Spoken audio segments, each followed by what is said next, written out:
You know, here in New York, it's all about money. So you remember the Beatles song, Money Can't Buy You Love? Okay, it can. It can rent it for a day or two, or perhaps a lifetime, depending on your partner's point of view. But money is imperative if you live in and around New York City, because the cost of living is so high. Let's start with the basics. So I was born in Columbia Presbyterian Hospital, Upper West Side of New York, bordering on Harlem. My mother was a physical therapist there. I got born free, as they say in Africa, right? And then my parents moved out to Levittown, lower middle class, tiny house. I didn't know, I didn't care. Everybody else lived the same way as I did. So there was no classism there. Everybody was in the same financial situation. But the government of New York back then was kind of apathetic in the financial realm.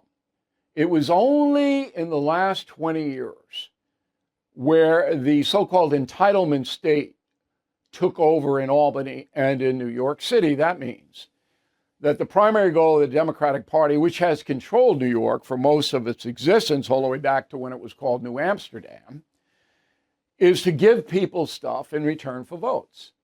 We have a lot of poverty in New York, a lot of immigrants, a lot of people who need government assistance. Those voters overwhelm the other voters, which is why you have these unbelievably crazy people elected to powerful positions in Albany and on the New York City Council and mayoralty, on and on and on and on.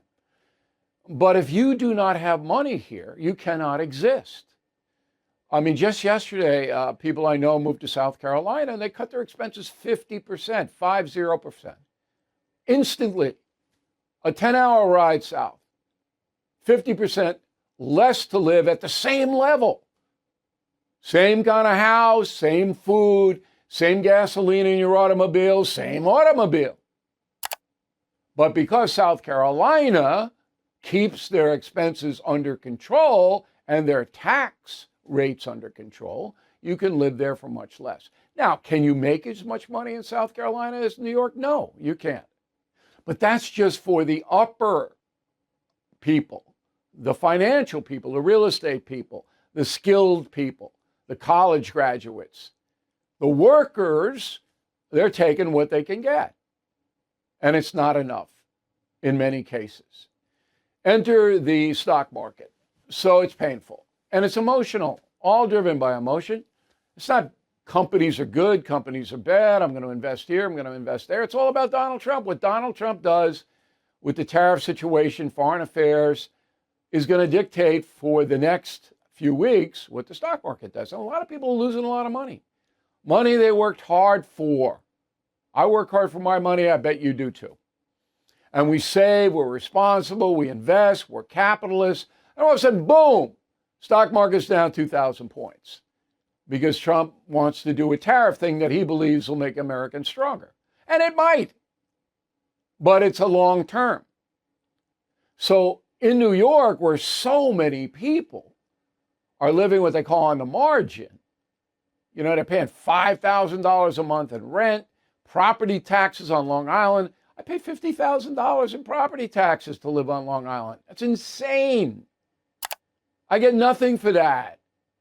They won't even pick up my garbage. I got to pay another tax to the village to get my garbage picked up. It's crazy. But you can understand how emotional people are when they see their assets on paper disappearing.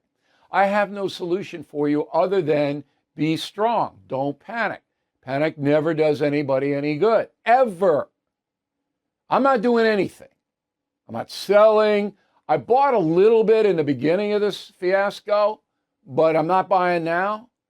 I have my financial guys looking around for maybe beat up investments that within a year or two would come back, but I'm not going to invest a lot of money. The world is too uncertain. And that is going to affect New York big time because we are driven here by the financial industry. Thank you for watching.